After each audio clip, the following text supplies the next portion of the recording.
Olá, boa noite. Vamos começar digamos, quase o meu primeiro programa Ponto de Equilíbrio depois de quase 3 meses, em função da cirurgia do meu filho Frederico. Graças a Deus deu tudo certo. Então, eu estou retomando, né, as conversas, os bate-papos sobre vários assuntos aqui, né, do Rio de Janeiro, do Brasil.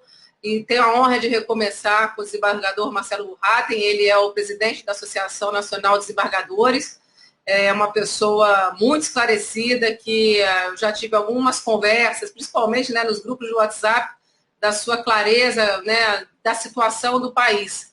E essa conversa vai ser uma conversa informal, uma conversa para colocar as pessoas entendendo a situação, né, da justiça, das independências dos poderes, do que aconteceu no Brasil durante a pandemia, e a gente trazer um pouquinho de informações mais jurídicas, digamos assim, não tão ideológicas, né? A gente tentar entender num panorama legal qual é a situação né, da justiça, né, o impacto das decisões da justiça durante a pandemia no país. Então, vou convidar o desembargador para entrar.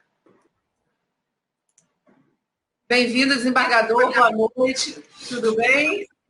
Boa noite, Fabiana, Bentes, boa noite a aos teus seguidores que estão aí vendo a gente. Só uma dúvida, está passando no Está passando no YouTube, no Facebook, YouTube. Fabiana Bentes RJ. Essa é uma conexão que não aparece bem as visualizações, porque ela é do StreamYard, mas ela passa diretamente nos canais do YouTube e do Facebook.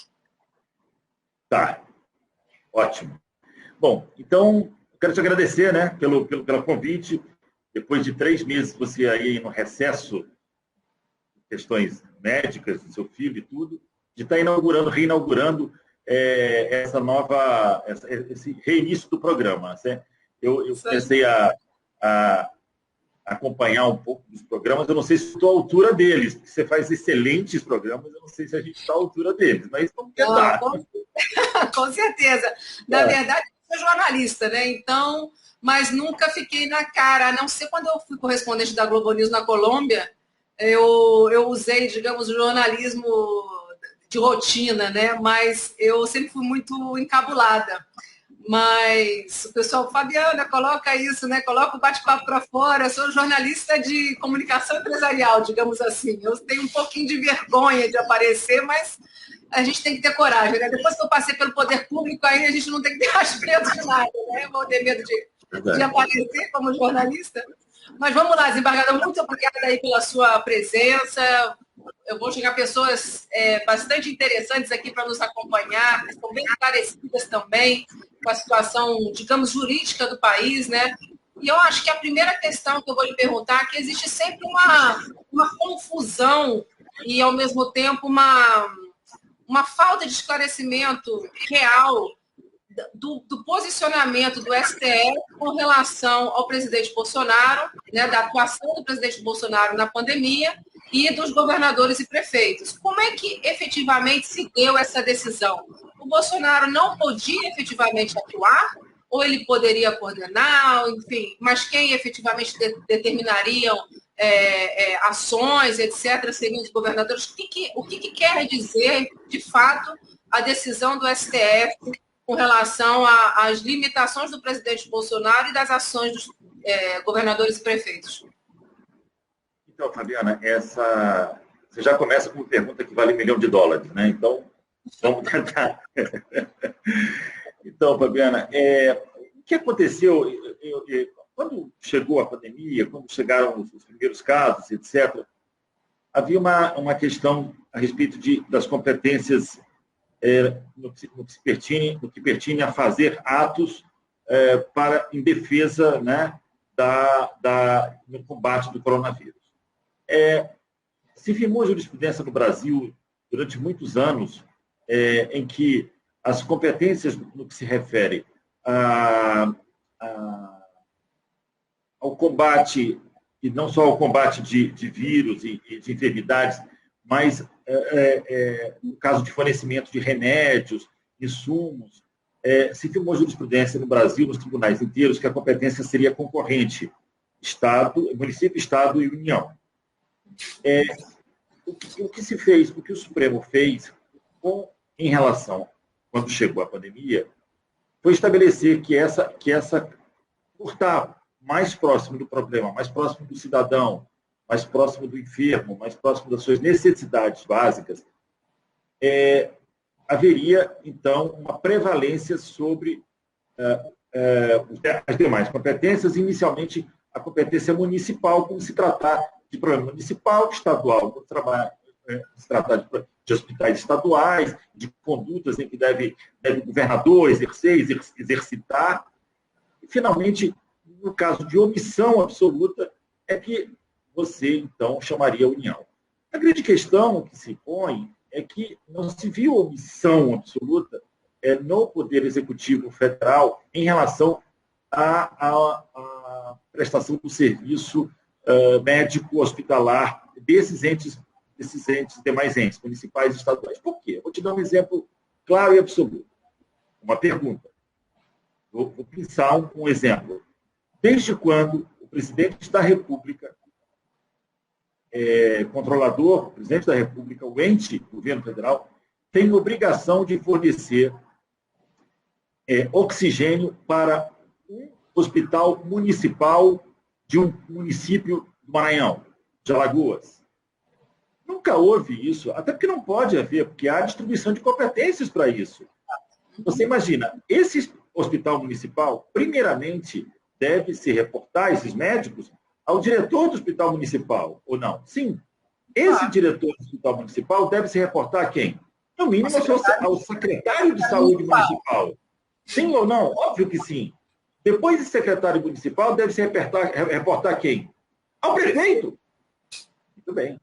Muito bem. O prefeito, se não conseguir nada, deve conseguir algum insumo com quem? Com o secretário de saúde estadual. Correto? Correto. Muito bem. Esse secretário de saúde estadual não conseguiu. Deve recorrer a quem? Ao governador do estado e do seu estado. Você veja quantas a cadeia de responsabilidades para você depois simplesmente dizer não, senhor. É o presidente da República que tem que, então, verificar se há insumos básicos, como equipamento de proteção, oxigênio e tudo, ao município, né? Exemplo de Varriçai no estado do Rio de Janeiro. Isso não é razoável, Bentes. Não é possível que seja dessa maneira. Não tem racionalidade nenhuma.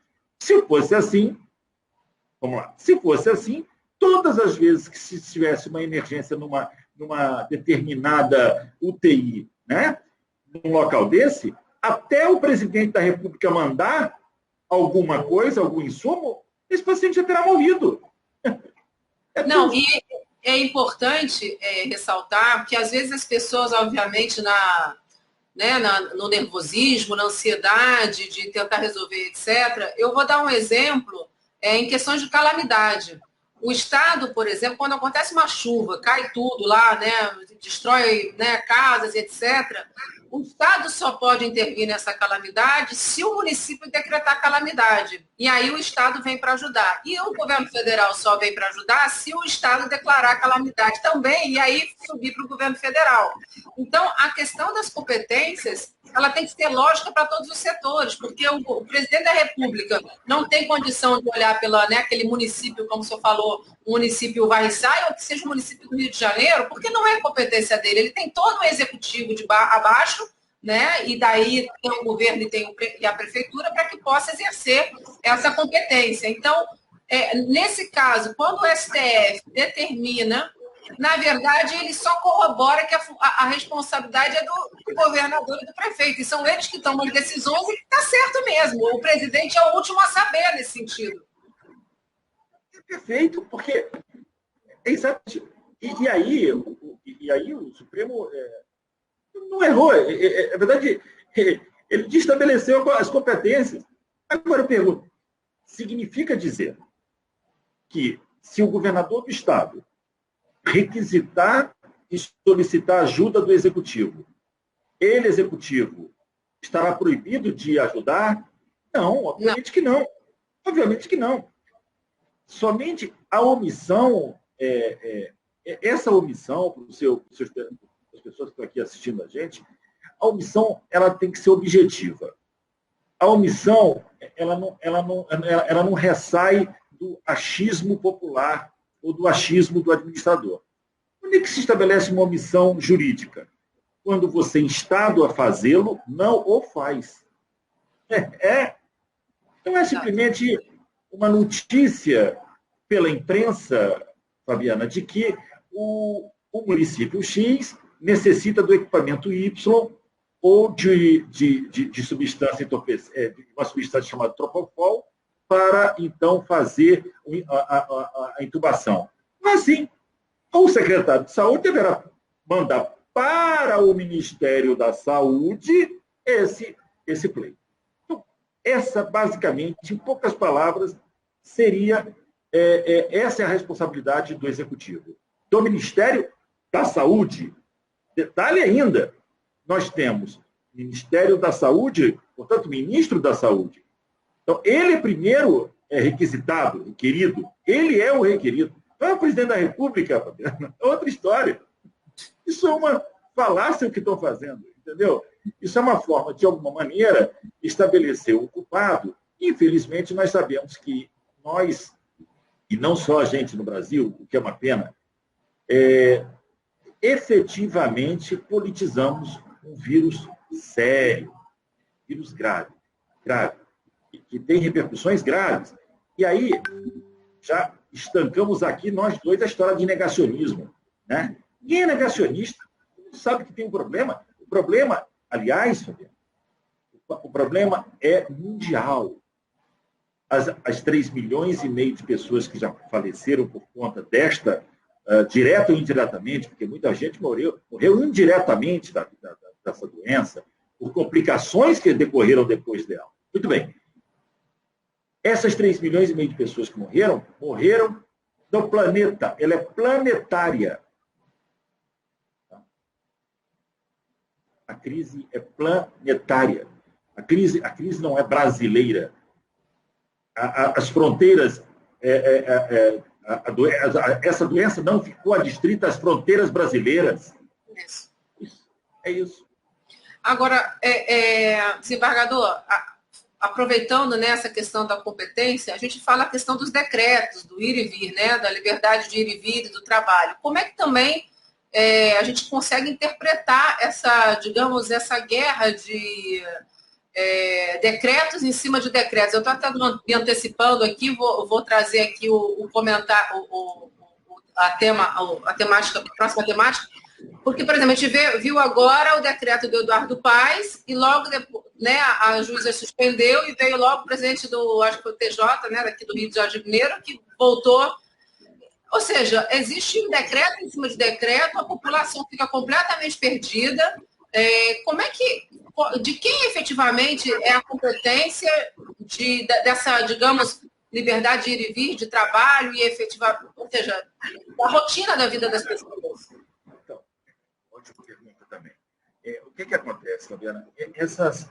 O que a gente passou a verificar é que, por conta dessa decisão do Supremo, de que caberia os municípios e os estados, então, disciplinarem o primeiro combate ao coronavírus, os prefeitos começaram, então, em cima ou não de uma lei federal que trata da questão da pandemia, a editar decretos promovendo este ou aquele outro restrição ou não. Decretos em que, na grande maioria das vezes, proibia a chamada aglomeração e trazia outras vicissitudes, outros exemplos, outras maneiras de lidar com o problema. O problema que a gente viu, que a gente percebeu, é que esses decretos começaram a dizer muito mais do que a Constituição e as leis. Na gradação legal, o decreto ele é o último a ser observado, quando principalmente não há competência para isso. Então, assim, esses decretos começaram, então, a trazer proibições inimagináveis num país livre. Eu quero dizer a você, Fabiana, que o Brasil, que o mundo, o homem, na verdade, se separa em 2 tipos de homem. São os negros, os brancos, os amarelos, não é nada disso. Também isso. Mas o principal que atinja todas essas raças, matizes, é o homem livre e o homem não livre. Isso é que se diferem, os homens se diferem assim. As nações também se diferem livres e não livres. Nós somos um país livre, um país democrático. Existem lá suas exceções, que pessoas dizem que estão ocorrendo. Não vou entrar nesse mérito agora. Mas o país é um país livre. No momento em que... Por que eu digo isso? Porque a liberdade para um país democrático, a liberdade de viver, portanto, o ser livre, ele é pedra fundamental na existência e na construção de um país. Tanto é assim que a pena para quem tira a liberdade do outro ou a vida do outro é a prisão. É tão importante, né?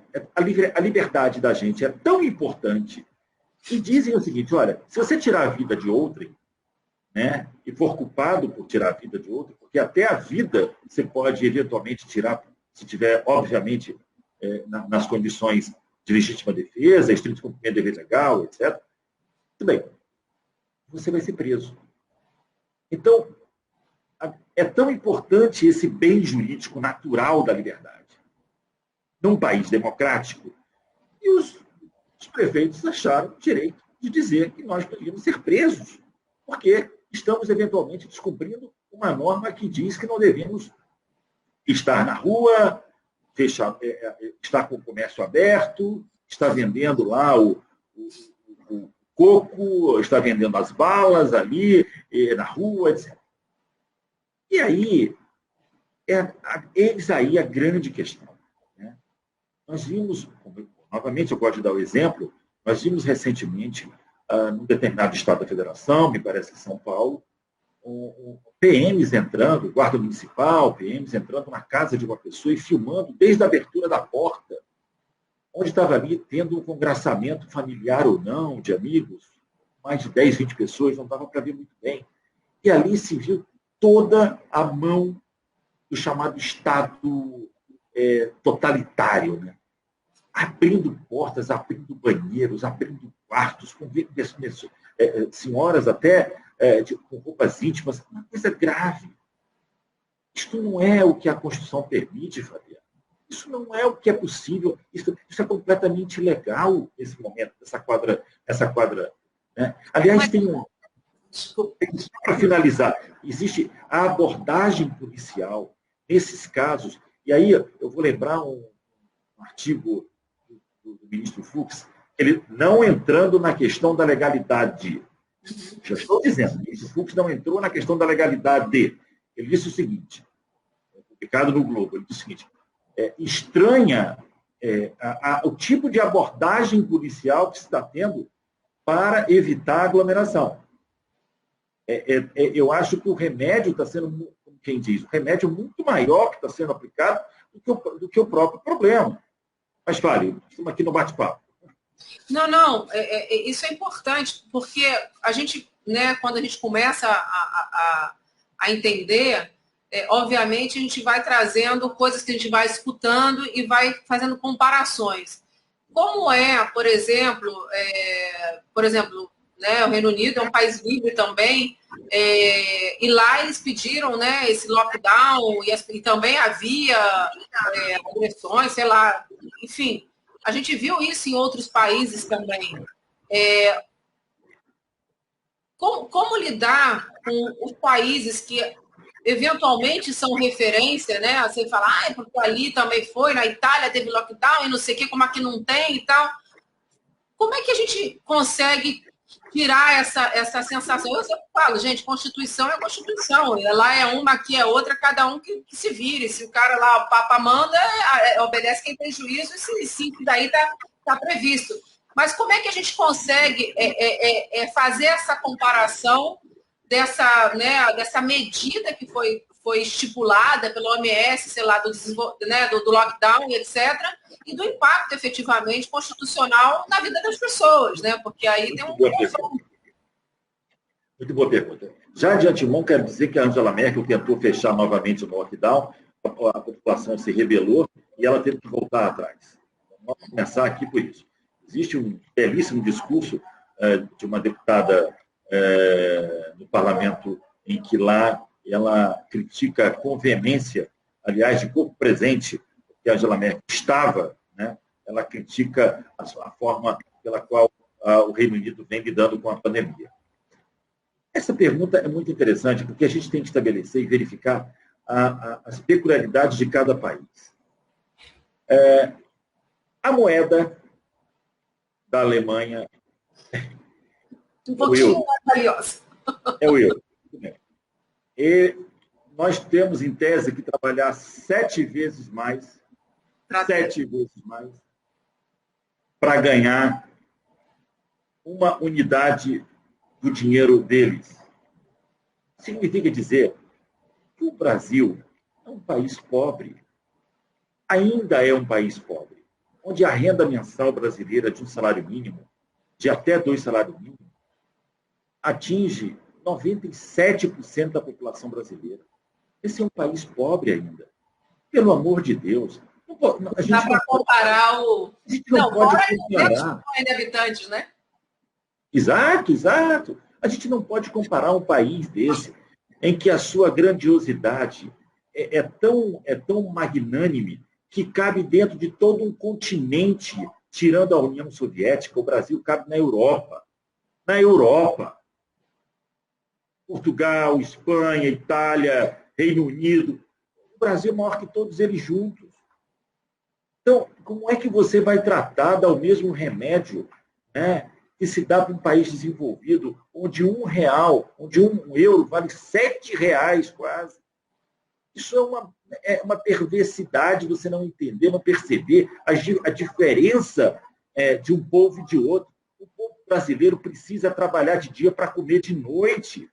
Isso é uma loucura. As pessoas estão... Os ambulantes estão sendo enxotados das ruas, estão vendendo suas balas, seu coco, sua água de coco, Isso não é possível. Isso. Então, o que a gente percebe é que falta, às vezes, um pouco de discernimento ao se trazer medidas nesses decretos que a gente já se refere, abrangente de uma maneira como se tivéssemos somente uma estratificação, uma só categoria, uma só classe no Brasil. Não, e uma comparação... Fabiana, olha aqui, Fabiana, olha só, eu posso ficar em casa e nessa telinha trabalhar. Você também. Quantos advogados não podem porque não tem dinheiro para pagar uma internet boa, Fabiana? Quantas pessoas têm que sair de casa porque não trabalham por aqui? Hein? Não se vê o mundo por uma telinha de computador. Eu estaria muito tranquilo para dizer para você que está certo, porque eu estou aqui, entendeu? Consigo trabalhar com o token, com tudo, e meu salário no final do mês está lá caindo. E essas pessoas... Então não se pode estabelecer, não se pode criar esse tipo de igualdade onde não existe. Não, e querer estabelecer uma igualdade num país que é perceptível a desigualdade, né? Na verdade, é potencializar a desigualdade no momento que você bloqueia. A gente entende, né? Eu que trabalho com muitas comunidades, a gente sabe o impacto da pandemia. Como é que você fala em isolamento social e distanciamento numa casa de 15 metros quadrados com 6, 7, 8 pessoas morando? Então, as pessoas, às vezes, desconhecem efetivamente o que é a realidade de uma favela. Então, esse comparativo entre Itália e etc., na verdade, é uma pergunta provocativa, porque isso é o que se fala, né? Só que, ao mesmo tempo, como o senhor falou, tem que existir uma equidade de comparação. Não dá para comparar uma situação completamente, digamos, diferente, né, com um país com uma necessidade tão grande. Eu vou colocar aqui, olha, tem uns comentários da Ju Basílio dando boa noite, da Jânia dando boa noite, importante tema. O Rodrigo Diniz fazendo uma pergunta, doutor Marcelo, qual o prejuízo para a nação quando há interferência do judiciário no executivo? A teoria dos freios e contrapesos não estaria em xeque? Vamos lá, depois eu vou dar continuidade aqui nos comentários. Não, nós estamos falando do ativismo judicial. A pergunta dela, eu acho que trata muito desse ativismo judicial. Infelizmente, assim, Fabiana, a gente nos últimos 6, 7, 8 meses descobrimos uma nova categoria de juízes e promotores, né? Juízes prefeitos e promotores prefeitinhos, onde se quer abrir e fechar comércio e quer abrir e fechar atividade econômica. Esses colegas, e aí não vai crítica específica a nenhum deles, tem que só verificar o seguinte: atividade econômica está na Constituição brasileira. Atividade econômica é diferente de comércio. Quando você fecha atividade econômica, quando você fala, vou fechar os restaurantes. Isso é uma atividade econômica. Vou fechar todas as academias. Isso é o fechamento de uma atividade econômica. Quando ele diz assim, vou fechar o restaurante da rua tal, os restaurantes da rua tal, porque esta rua está aglomerando. Razoável. É possível que seja razoável. Fechar um comércio pelo final do CNPJ. Onde é que nós estamos? Onde que o Brasil chegou? É aferir o direito de ir e vir por conta do final do CPF. Isso é um país livre. Temos a pandemia? Temos. Temos forma de atacar a pandemia diferentemente dessa? Temos. Temos. É a questão. É a máscara, é o distanciamento social razoável, é o uso do álcool gel. E o prolongamento do horário, não o encurtamento prolongamento do horário, perfeito. Eu não consigo entender por que acumula um horário. Perfeito. Todo mundo de 9 às 11 no shopping. Hello? Hello. Não tem, existem medidas, Fabiana, que não tem nexo para qualquer criança. Eu sei que você tem filho pequeno, eu também. Para elas não tem. Minhas filhas saíram 2, 3 vezes de casa com uniforme, chegou e não entraram. O problema psicológico dessas meninas hoje é muito pior. É muito pior. Vários lugares do mundo não fecharam as escolas, Fabiana. Não fecharam as escolas. A França não fechou a escola. É o último a ser fechado. No Brasil, não. Mas, e tem uma coisa, você está falando agora de escola, e eu estou um pouquinho, digamos assim, incomodada, para ser mais precisa, para usar a palavra mais delicada. Por exemplo, o doutor Jairinho, nosso vereador aí, né, com esse problemão, ele vai ser vacinado antes do que um monte de cidadão de bem que está precisando vacinar, que quer ter a sua liberdade, etc., porque os presos estão no grupo de prioridade que vem aí. Então, eles vêm no grupo de prioridade antes de toda uma faixa etária, que é a faixa etária, inclusive, que está morrendo hoje, que é abaixo de 50 anos, né? Abaixo de 60 anos, entre 59 para baixo, sem comorbidade. A gente está vendo as pessoas morrerem jovens, né? Por que, por exemplo, prisioneiros, né? Não que a gente, obviamente, né? Não posso, né, digamos, usar palavras erradas, para que senão a gente, né, tudo leva de uma forma ideológica, etc. E não é essa a intenção, mas efetivamente, por que, por exemplo, prisioneiros estão no mesmo grupo de prioridades, né, ou logo após os profissionais de educação? Eu não consigo entender prioridades no Brasil. Eu realmente não consigo. Você quer ver outra prioridade? Fabiana, a Corte Suprema Americana disse o seguinte, no caso dos templos, disse o seguinte, olha, não há que se fechar templos se houver comércio aberto. Não há que se fechar templos se houver alguma atividade econômica aberta. Não há por que colocar a abertura de templos, portanto, templos católicos, protestantes, etc. Não há que se colocar budistas, muçulmanos, na regra, na vala comum. Não é nada disso, ao contrário.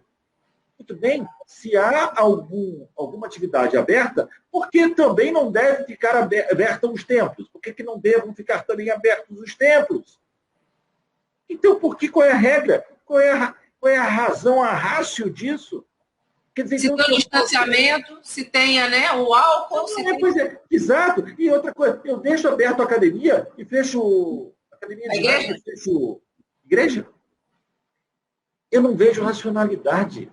Aliás, o voto do ministro relator neste processo, que é o ministro Cássio Marques, foi sensacional. Excelente voto. diz, olha, deixa aberto, mas deve ter 1,5 m a 2 metros de distância. No final, quando você fazia os cálculos, só podia entrar no tempo 30% das pessoas que é para lá podem ir. Não é corpo são, mente sã? Não é corpo são, mente sã? Por que a mente não está envolvida também em toda uma religiosidade? Quer dizer, essas coisas, para a gente, que somos mais ou menos leigos, elas não batem, elas não conversam entre si. Sabe, lé com cré? Por que isso e por que não aquilo? Por que se fecha o restaurante a partir das 7 horas da noite, se deixou aberto durante o dia, onde a maior arrecadação do restaurante, todo mundo sabe que é noturno, se acabou com vários restaurantes do Brasil. Não só restaurantes, atividades todas. Em São Paulo se fechou 400 restaurantes. É lamentável que a gente esteja passando por isso. Eu sei que ser administrador, Fabiana, é muito sério hoje. Não queria estar na pele do administrador. Mas o administrador tem que seguir uma coisa chamada Constituição. O mínimo. É isso aí. Olha, vou dar continuidade aqui. O Werson Rego. Boa noite. Um grande abraço, Werson. Werson, desembargador querido, amigo nosso. Evandro Galvão. Evandro também, nosso assessor. Guilherme Leite. Bárbara de Niterói. Quanto brilhantismo. Uma sumidade. Tô certa. Não sei o que eu tô certa, Marcinha, mas obrigada aí por estar certa. Já passou alguma coisa, não sei que você fez o comentário. O Wagner, dando boa noite. Olha, uma boa, hein, Bárbara? Adoraria vê-lo no Supremo. O Brasil precisa de mais juristas como Vossa Excelência. O Wagner Sinelli. Wagner, boa noite, Wagner. Também é um desembargador querido amigo. Vou fazer aqui o comentário que a gente, enquanto vai conversando, eu vou trazendo também informações do público. Aqui o Werson, né? Desembargador também. Vida e liberdade são bens inalienáveis e vinculados à dignidade da pessoa humana. Os direitos à vida e à liberdade são fundamentais, mas não são absolutos. Na colisão de direitos fundamentais é de se observar as leis de ponderação. Há muito voluntarismo e pouca técnica. E isso daí eu acho que, não sei se tem a ver, né, eu sou leiga na parte jurídica, mas isso também não teria a ver, por exemplo, dessa intimidação de pessoas que estão trabalhando na rua, ser presas, etc., mas dentro de uma comunidade a polícia não conseguiu fazer a mesma atuação, ou seja, ali eles não vão entrar. E a aglomeração vai ter. Passa por aí a igualdade no tratamento, né? Aliás, o Erson, obrigado pela audiência, Erson é um estudioso, desembargador querido, e traz uma matéria interessante. Não há direito absoluto, nós sabemos disso. Veja bem, o que diz o Código Penal? Se estiver ocorrendo algum crime dentro da sua residência, na sua residência, que é o seu bunker, né? A sua residência é inviolável, está na Constituição. O que significa dizer que é inviolável? Lá você não pode entrar. Só convidado pelo dono da casa ou por ordem judicial. Muito bem. No entanto, como nenhum direito é absoluto, o que diz a doutrina e a jurisprudência? Me arriscando um pouco. Para que qualquer do cidadão, principalmente a polícia, que tem o dever, entrar na sua casa, ele tem que estar ocorrendo dentro da sua casa um crime inafiançável. Um homicídio, um infanticídio, algo parecido com isso. Então, não é qualquer crime que permite que um PM entre na sua casa sem mandado judicial. Isso é uma loucura. Isso é desvirtuar completamente o que diz a Constituição brasileira no que se refere à doutrina da jurisprudência, no que se refere ao seu domicílio.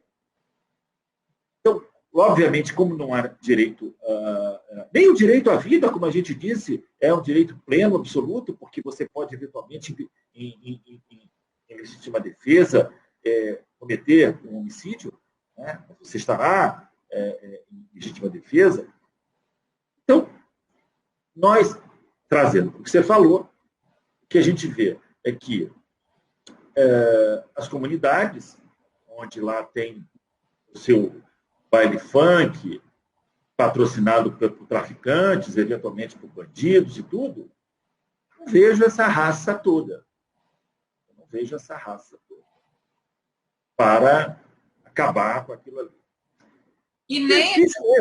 E a gente não precisa ir longe, não, desembargador. Os ônibus, né? Não precisa falar só de favela, não. A gente precisa BRT, os ônibus lotados. Os ônibus, os trens, os metrôs. As pessoas precisam trabalhar, precisam ganhar dinheiro para comer, senão os seus filhos morrem, entendeu? Então, a população precisa fazer isso. Vai com cuidado, que vá com cuidado. A Márcia falando aqui sobre estender o horário e não encurtar, e as prioridades presos na frente é surreal. Enfim, são algumas, né, questões que a gente, às vezes... Enfim... uma outra questão que está muito em voga, né, agora é a CPI da pandemia, desembargador. Como é que o senhor vê essa CPI? Né? É um ato político? É uma ação para a sociedade? Ou é uma vontade de tornar tudo crime? Ou simplesmente um castigo? Agora a gente vai te perseguir, né, para poder te infernizar para as próximas eleições, enfim. Como é que o senhor vê a CPI da pandemia e a atuação dos próprios senadores e deputados? Essa é a prova cabal de que politizaram o vírus. A prova cabal é essa. Né? Eu não conheço nenhuma CPI, eu não tenho notícia, pode ter, nenhuma CPI em nenhum outro lugar do mundo para verificar a omissão, ou ação ou omissão dos agentes federais ou estaduais, municipais, no combate à pandemia. Eu não conheço. E, como eu disse, a crise é planetária. Eu escrevi, muito boa pergunta, eu escrevi um artigo sobre CPI ou tratar dos doentes, né? Mais ou menos isso o tema. Se é hora de fazer CPI ou é hora de cuidar dos doentes? Ou é hora de cuidar da Covid, né? E o que se vê é exatamente isso. Acho que a CPI desfoca, acho que a CPI acaba fazendo com que os holofotes passem a ser atividades pretéritas e não futuras. É engraçado isso, né? Assim, tudo que se investiga no que passou, né? E, portanto, no momento que você investiga o que passou, você dá menos importância no que virá. É claro. Então, e aí o holofote fica, em vez de ir para frente para a gente enxergar o que vai fazer, fica para trás para a gente ver o que já foi feito. É meio sem nexo, porque a gente precisa saber o que vai fazer na frente. Né? Aí diriam, não, é para evitar erros futuros. Mas eu digo, isso não é o momento. Você quer fazer uma CPI? Dê uma trégua. Eu falo na trégua, inclusive. Aguarda vacinar todo mundo, daqui a 6 meses. Aguarda vacinar todo mundo, exato. Daqui a 6 meses a gente faz a CPI que querem tanto. E eu digo nesse artigo, infelizmente, toda CPI acaba se transformando num palco político. Isso é íncito da própria... É o DNA da CPI. O DNA das CPIs é exatamente esse. Fazer ali um palco de pretensas conclusões, perguntas que já são feitas com a conclusão já do relator, do que está inquirindo. O senhor fez isso, não, mas o senhor não fez isso, por isso. O processo de inquirição é um processo de inquirição político e não técnico. Não há tecnicidade nisso. Você não pode... O senhor assistiu ontem com o ministro Nelson Tais? Assisti. Lamentável. Eu fiquei horrorizada a forma indelicada de se referir e de... Não, você não sabe nada, ele não falou que era verdade? Ele não sabe, gente. Mas um homem como o Nelson Tais, independentemente, um homem como o Nelson Tais é um homem educado. As pessoas não podem fazer isso. Isso é uma forma de intimidação. Intimidação e... Isso é uma inquisição. Para alguém que estiver me ouvindo da CPI, eu quero dizer o seguinte, você não Não precisa fazer isso com a pessoa que está indo depor a convite de uma CPI de senadores. Não é assim que se faz uma comissão. Isso é uma coisa, um assédio absurdo. É uma violência, né? Que não combina um pouco com... Só a sugestão. O poder, obviamente, é absolutamente livre. Eu vejo as pessoas que para lá vão e ficam até preocupadas com o que pode acontecer com o seu depoimento, né? Muitos anos, várias pessoas que foram convidadas a ir na CPI no passado extraíam do Supremo Tribunal Federal, inclusive, habeas corpus preventivo, porque poderiam ser presas diante de um inquérito de inquisição dessa virulenta. Né? Você se negar a responder uma coisa, depois o Supremo veio e disse, não, senhor, você pode ficar calado, você não pode ser preso porque vai ficar calado. Imagina ser preso, eventualmente, porque diz que não sabe. Aquela forma de inquirição, assim, para nós que somos do judiciário, e eu passei 20 anos no Ministério Público, né, não é razoável. Não, e a condução, como o senhor falou, também tornando não só esse assédio, essa coação, sei lá, obrigando ao depoente, ali no caso do ministro Nelson Tais, a dizer se é crime ou se não é crime. Ele saiu muito bem, falou, olha, eu não tenho condição jurídica de dizer se é crime ou se não é crime. Né? Fabiana, isso aí é para criar um fato político. Essa questão é boa, é para criar um fato político. Nelson Tachi diz que é crime, isso é criminalista, é um médico. Entendeu? É um médico. Essas pessoas vão ter que ir com advogados agora para lá, para o advogado dizer para eles, olha, você pode responder assim, um assado. Por isso que todo mundo fala uma coisa que eu vou ser cansativo. A gente sabe como começa uma CPI, mas não sabe como termina. Por isso, por essas coisas. Entendeu? Por isso eu digo, só te respondendo, finalizando, não é hora de CPI. É hora de você juntar os cacos. É hora de você cuidar dos doentes. É hora de você juntar as pessoas, se unirem para acabar definitivamente com essa pandemia. Hoje li uma reportagem do Valor Econômico, que se for verdade, se não for fake, mas parece que não é fake, existe um país em que vacinou quase 100%, está tendo uma nova onda de Covid, mesmo vacinados. Eu queria explicações científicas para isso. Aliás, explicação científica, nós do mundo jurídico descobrimos nessa pandemia que estudo científico, Fabiana, é que nem jurisprudência. Cada um tem o seu, cada um tem a sua. É impressionante.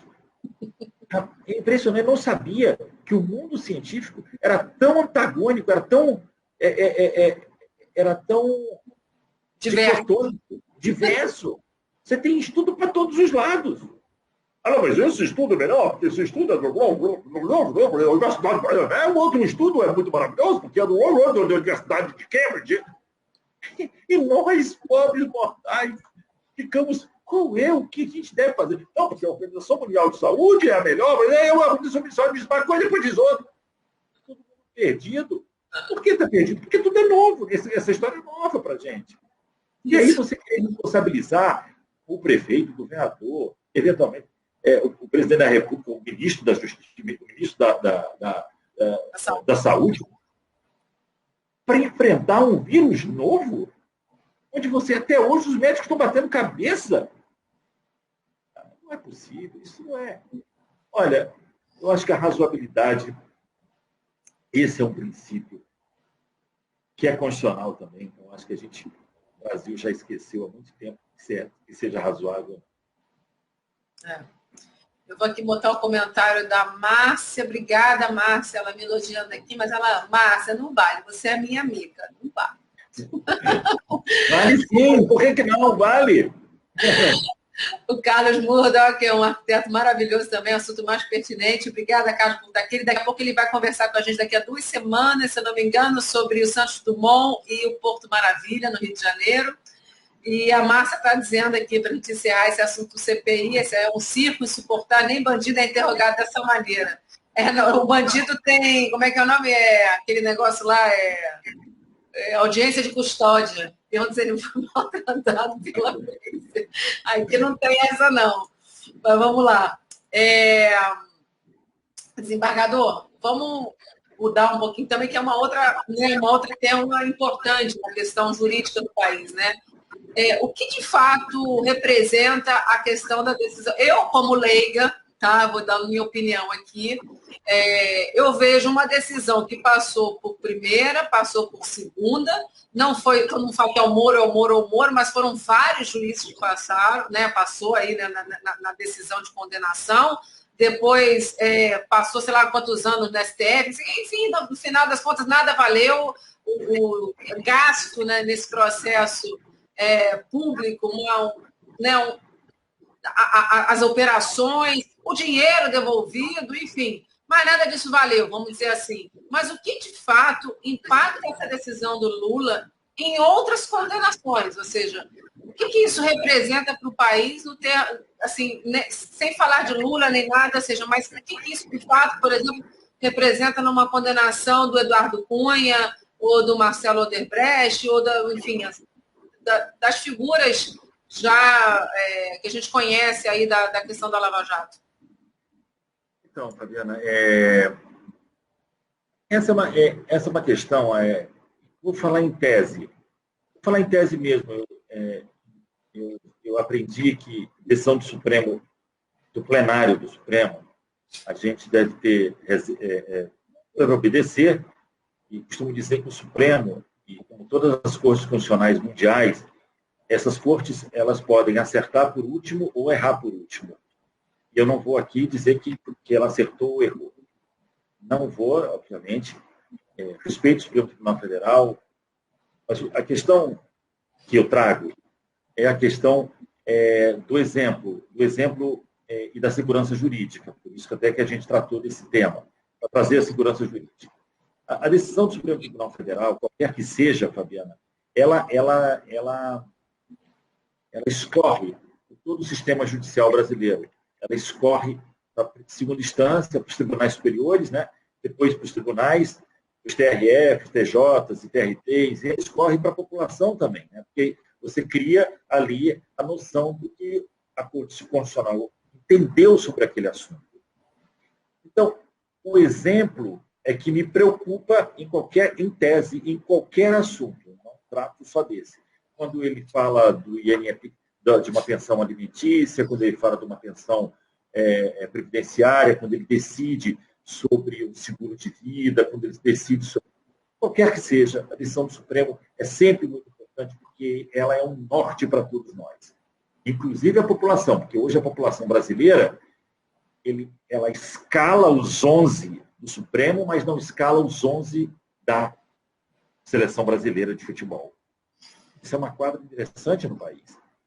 A população brasileira escolhe os 11, sabe, efetivamente, escalar os 11 do Supremo Tribunal Federal, mas não sabe escalar os 11 que compõem o scratch nacional. Era ao contrário, né? Bem, isso já é muito ruim. Isso já é ruim. Né? Não deveria ser assim. Então, essa segurança jurídica, quer dizer, a ausência de segurança jurídica é que nos traz alguma preocupação, e aí, notadamente, como você falou, já tendo ocorrido algumas decisões em 3 instâncias, praticamente, 3 instâncias até no STJ, sobre determinado assunto, em que o Supremo, posteriormente, acaba tomando uma outra posição. É isso que eu queria... Eu vou dar um ponto nessa questão. É isso que me preocupa. Segurança jurídica, porque sempre me passaram, como estudante de direito, depois como profissional, de que eu deveria seguir os precedentes do Tribunal Superior Federal e do STJ, do Superior Tribunal de Justiça, para dar segurança jurídica às partes e bem às empresas internacionais que para cá vêm. Para finalizar, por conta disso, eu me vejo preocupado com um investidor internacional verificar esse tipo de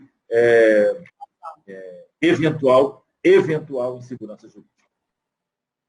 Essa questão, então, está bem associada ao que o Rodrigo falou. Isso não traz um prejuízo econômico, porque não há segurança jurídica e política, né? Eu acho que está bem ao encontro do que o senhor falou, né? Sim. Bom, a outra pergunta que eu acho que a gente poderia abordar, que infelizmente hoje no Rio de Janeiro, inclusive, houve uma atuação, né, uma entrada da polícia na comunidade de Jacarezinho, e por um acaso eu já ia fazer essa pergunta, né, a falar sobre isso, STF, favelas. Como eu falei, né, desembargador, é uma temática, eu vou até fazer uma contextualização importante. É uma temática muito importante porque a gente não, obviamente, a gente não quer colocar as pessoas que estão vivendo em comunidades em situação de risco, até porque eu, por exemplo, eu sou pós-graduada em Relações Internacionais, morei na Colômbia e minha relação com, digamos, a minha pós-graduação, minha tese foi Colômbia e Venezuela, relação conflitiva da América Latina, falando sobre Farc, etc. E a gente tem, obviamente, um impacto, né, de uma guerrilha num país inteiro. Né? Então, uma guerrilha que foi, né, que é as Forças Armadas Revolucionárias da Colômbia, num país como a Colômbia durante mais de 50 anos. Né? E a gente vê o Brasil vindo com organizações criminosas, né? A gente tem Comando Vermelho, PCC, Terceiro Comando, ADA, enfim.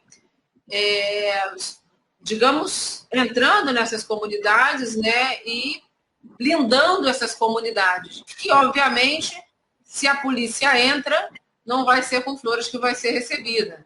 Né? Mas também, se a polícia não entra, não é apenas a inteligência, você pode sufocar o tráfico, obviamente, com, né, trazer a questão do tráfico de armas, de drogas, você tem impacto na estrutura organizacional, né?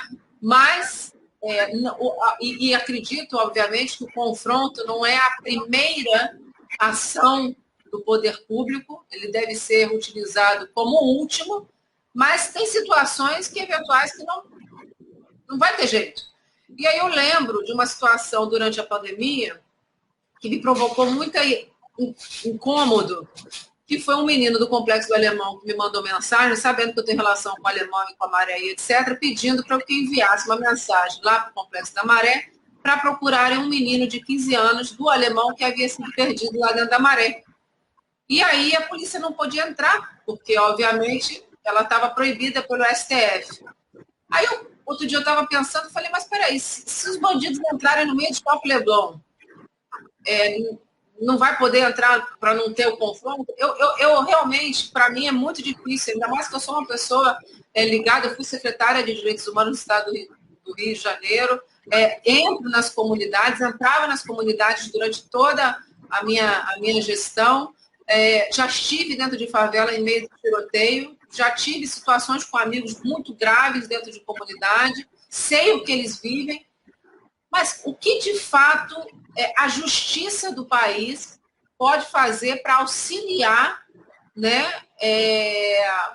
a diminuição da violência dentro da comunidade? Aí, por outro lado, você vê, né, desculpa aí falar, mas o ministro do STF soltando um bandido perigosíssimo do PCC que se mandou do país.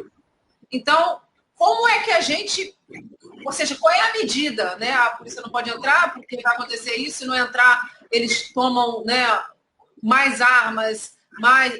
Ou seja, para mim é até difícil formular um raciocínio, porque vidas estão em jogo, é uma situação de muita vulnerabilidade dessas favelas, mas, ao mesmo tempo, estão situadas. E eu sempre falo, se eu tenho 170 mil habitantes na Maré, não são 170 mil bandidos. Eu tenho um número muito reduzido que transforma aquela comunidade num bunker de facções criminosas, que é a mesma coisa da Colômbia. Você tem as Forças Armadas Revolucionárias da Colômbia, que tornaram a Colômbia um problema de segurança pública gravíssimo ao longo de mais de 50 anos. Então, qual é, de fato, as ações que a justiça, né, vamos falar aí toda a estrutura, né, a justiça, STF, STJ, que for, tribunal, MP, como é que a gente pode ajudar a que essas comunidades realmente comecem a reduzir a presença do tráfico e comecem a ter liberdade. O senhor falou lá no começo sobre a diferença entre o livre, né, o homem livre e o não livre. Quem está na comunidade não está livre. Às 4h30 da manhã, quando eu trabalhava dentro da Vila Olímpica da Maré, eu recebi um comunicado, os professores de educação física indo entrar na vila, gente, não entra agora não, fica ali debaixo do orelhão, tal, porque está pegando fogo lá, o tiroteio está comendo. Eles estão ali, estavam indo trabalhar, eles estão numa zona de guerra, eles não estão pensando no radinho, ali é tiro de fuzil, né? É tiro de armas, de armamento pesado. Então, qual é a situação do país no sentido de o que a justiça efetivamente pode fazer, a não ser, eu suspendo, mas com desconhecimento, efetivamente, até da gravidade que acontece se suspender. Porque aí você, como eu disse, o menino desapareceu, a polícia não pôde entrar, e não sei nem o que aconteceu com esse menino. Enfim, desculpa, mas eu quis contextualizar bem. Muito bem. Fabiana,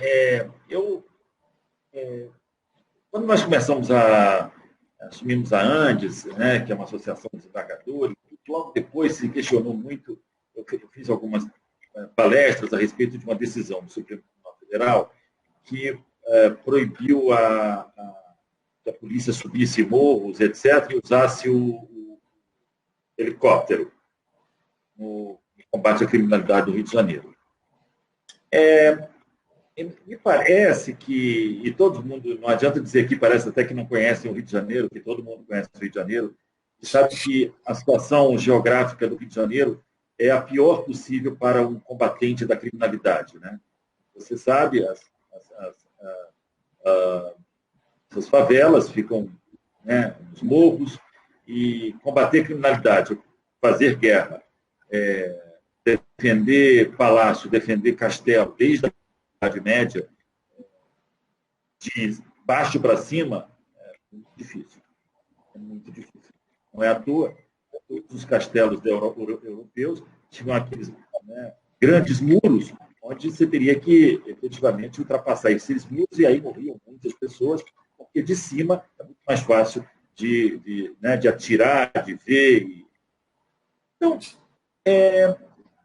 me parece, no caso do helicóptero, vou te dar um exemplo, se proibiu de usar o helicóptero nessas atividades policiais. Me parece que há um erro de premissa, né? Porque, na verdade, o helicóptero acaba diminuindo o dano, porque o helicóptero acaba indo especificamente naquela casa ou naquele conglomerado de bandidos, e ali, se estiver havendo algum tipo de crime, combater o crime, né? Não é tirar a esmo, né? Então o helicóptero é mais cirúrgico, vai naquele ponto, né? O que acontece é que as pessoas sabem, e não adianta dizer que as pessoas não sabem, o Rio de Janeiro tem áreas conflagradas em que a criminalidade tomou conta. Isso é mais velho do que... tem piorado por conta de outras questões sociais. Mas, então, você não pode entender o Rio de Janeiro no combate, achar que se combate a criminalidade do Rio de Janeiro que não seja de uma forma presente. Polícia presente, né? A polícia tem que estar presente. Se existe, como talvez possa ter existido hoje, ou não, né, um excesso, que se investigue cada uma dessas mortes, né, Fabiana? E não, né, a gente pode investigar cada uma dessas mortes, se esse bandido era bandido ou não, se tinha passagem na polícia ou não, se estava ligado ao tráfico ou não, se tem folha corrida ou não, se o projétil que atingiu ele foi realmente da polícia ou não. Investigação. Até porque agora, tem policial civil também morto com um tiro na cabeça, né? Com um tiro na cabeça. Então, não se pode entender, e por conta disso, dizer que a partir de amanhã não se combate mais a criminalidade no Rio de Janeiro, por conta de que teria havido ou não excesso do Estado nesse caso. Então, é óbvio que precisa saber qual é o contexto que o Rio de Janeiro vive. O contexto que o Rio de Janeiro vive é mais do que conhecido para todo mundo sabe. Existem pessoas de bem, tanto nas comunidades como fora delas. como é que você vai levar investimento para o Rio de Janeiro? Como é que você vai levar crescimento? Como é que você vai fazer a população andar normalmente na rua se você não combater a criminalidade no Rio de Janeiro, que é onde tem o maior tráfico de entorpecentes do Brasil, ocorre nas favelas, nas comunidades, tráfico de arma. Existem estudos que dizem que tem mais fuzil no Rio de Janeiro do que revólver 38. Você veja que absurdo. Isso se verdadeiro foi essa estatística é da PM, existem mais fuzis no Rio de Janeiro do que armas do que revólveres, isso é um caos. Isso é um caos. Né? Isso é um caos. Então, assim, temos que ver com muito cuidado essa operação de ontem. E como o senhor vê? Cuidado que eu digo para investigar.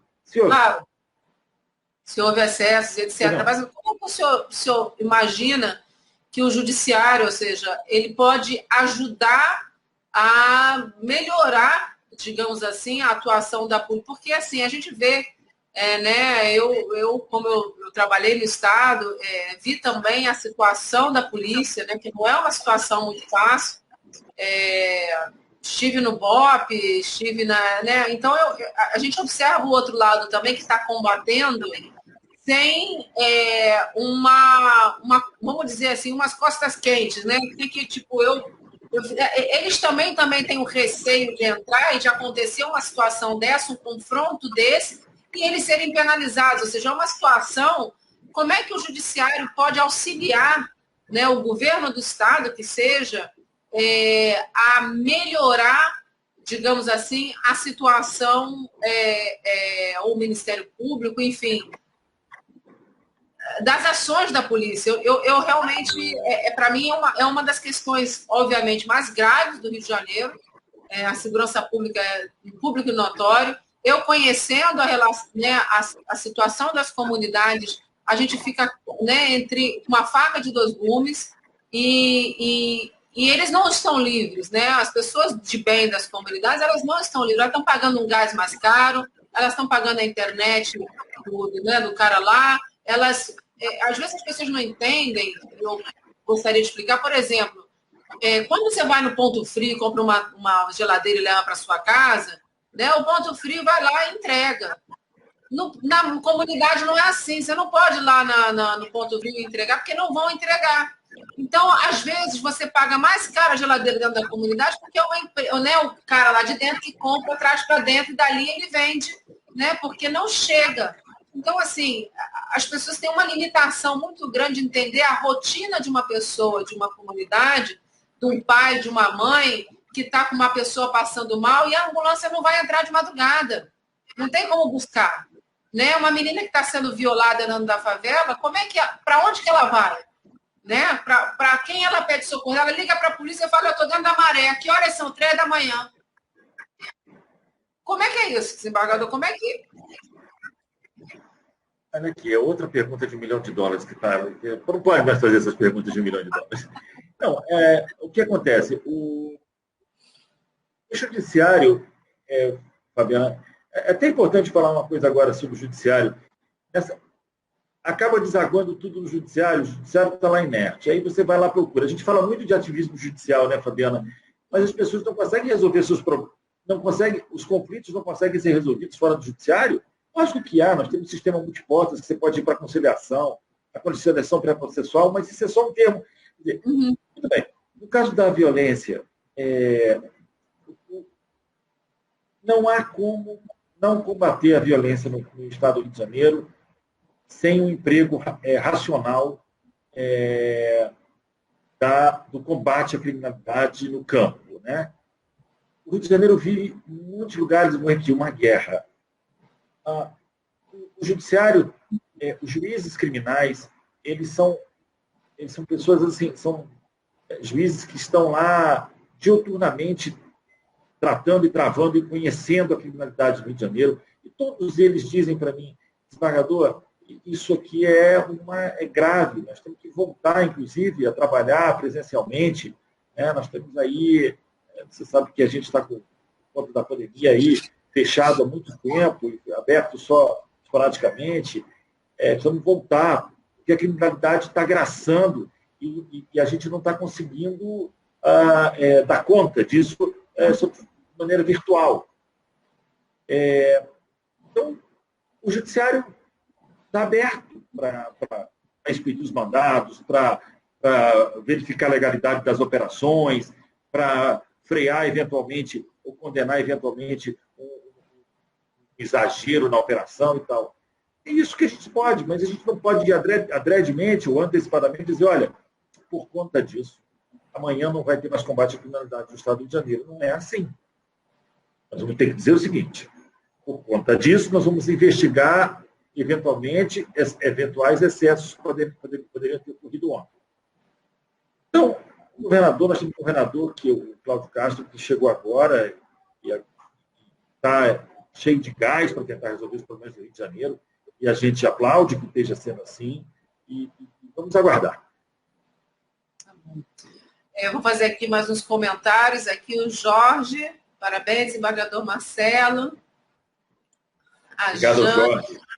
A Jânia falou exatamente, alguma coisa que o senhor falou exatamente, mas a gente às vezes passa. E aqui a Bárbara falando, perdoa meu comentário, mas infelizmente grande parte do judiciário é mais a favor do réu do que da vítima, assim como parte da população. Enfim, né, a gente tem algumas considerações efetivamente, mas desembargador já está indo para o final. Eu gostaria que o senhor fizesse suas considerações finais e já vou querer mais vezes aqui, porque eu adoro bater papo. Eu só não fui advogada, eu não sei por que eu não fui advogada. Eu acho que eu virei jornalista para poder falar mais sobre tudo, né? Mas... Deveria ter sido advogada, seria uma excelente advogada, com certeza.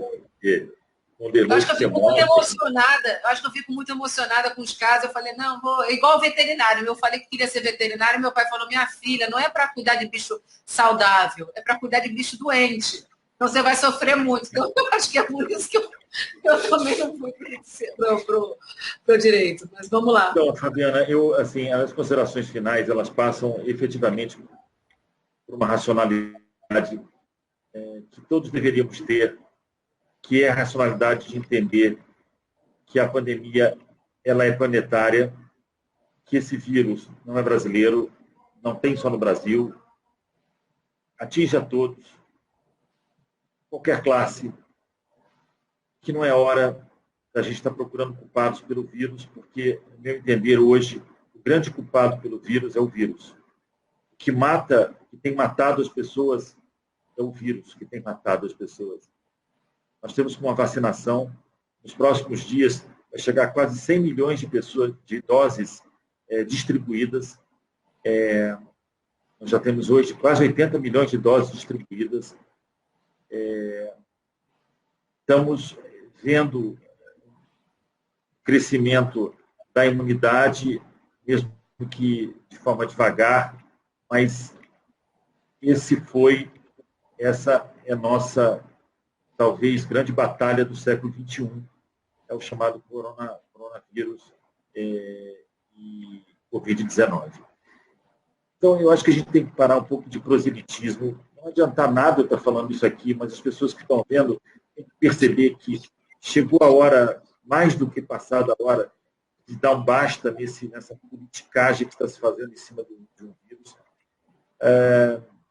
Sei que esse vírus acabou derrubando este ou aquele gestor, e de qualquer que seja a instância, primeiro, segundo, primeiro grau, primeiro escalão, segundo escalão, eventualmente presidente da República.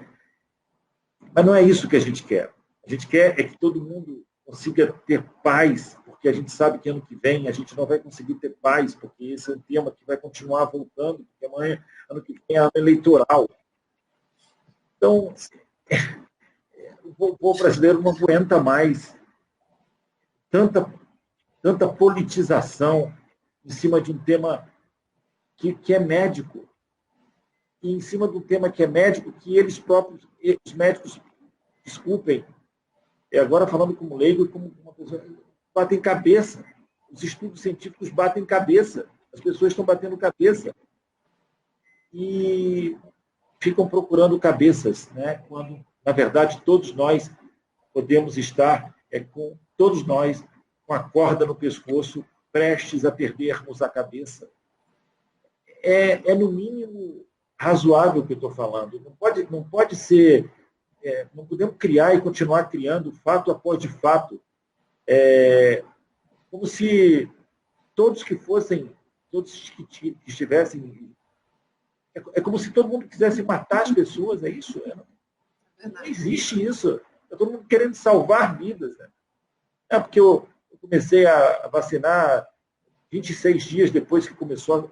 Não, mas se tivesse vacinado 3 meses antes, mas não tinha vacina 3 meses antes.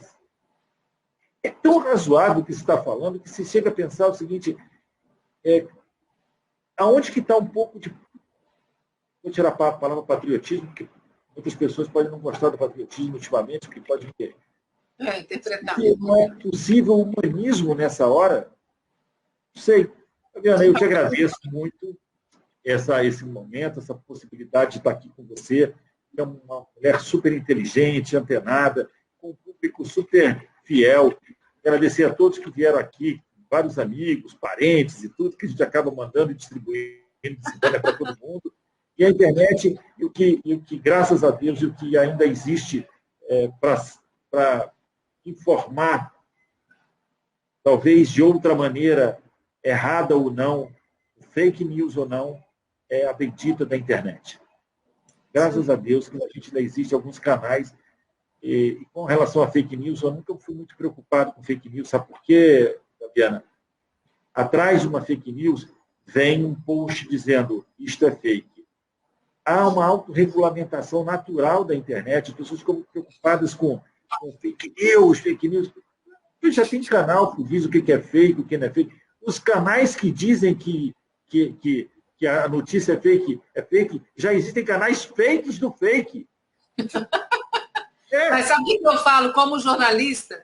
Eu falo que mais grave do que as fake news, e as fake news é como o senhor falou, vai aparecer que é fake em algum momento. São as tendenciosas news, que você deturpa a verdade para fazer com que a pessoa acredite. E você tira aí, como jornalista, o poder de crítica do cidadão. Então, para mim, as notícias tendenciosas que deturpam né, fazem narrativas deturpadas da realidade, essas é a que perduram na sociedade e que não são nunca taxadas como fake, porque não são fake, né? São verdade, mas são verdades deturpadas para que... Né, Você quer ver uma verdade deturpada? Eu nunca pensei que a matemática fosse interpretada de tantas maneiras. No momento em que o índice de Covid foi diminuindo, inventaram a média móvel. Aí depois, quando a média móvel começou a cair, aí botaram a média móvel de 15 dias. Aí depois, agora a média móvel é de 1 mês. Aí depois é o seguinte, aí a gente fala assim, não, já tem 100 milhões de vacina. Não, mas isso não vale, porque este número de 100 milhões é número efetivo. Eu quero saber em relação à população. Aí isso é uma brincadeira. É tendencioso. Isso é tudo tendencioso. Você analisa todos os números, cada um analisa o número do seu jeito. Não, mas não pode ser número real. Isso não pode. Em referência. Mas peraí, eu estou trazendo... o Brasil, tá aqui. Se não passou hoje, vai passar nos próximos 3 ou 4 dias e vai ser o 4º país que mais vacina no mundo. O mundo tem 220 países ou mais. Me corrija a internet quantos países tem. O Brasil é o 4º país que vacina mais no mundo. Significa que vacina mais do que o primeiro mundo quase todo. Só 3 países estão à frente do Brasil. Mas não vale este número, desembargador, porque isso tem que ser calculado pelo número de população. Então, nenhum discurso, nenhuma vai... Quem está contra, quem continua contra... Isso é errado. Não vai adiantar nunca. Nós vamos vacinar até, muito provavelmente, setembro, a população brasileira quase toda. Isso não vai adiantar. Isso não vai adiantar. Isso já se formou. Isso politizaram. Esse é o grande problema da ciência. Eu tenho cuidado, imagina os médicos que devem estar achando, e os cientistas, né? Que não é nesse meio, nesse 1 milhão de coisas. Muito obrigado, querida. Muito obrigado. Muito obrigado a todos vocês. Estou aqui à disposição. Já tem 1h15, eu não sei. Não, mas é porque o papo é assim mesmo. Eu vou colocar aqui ó, os comentários. Também gostei muito do posicionamento do desembargador.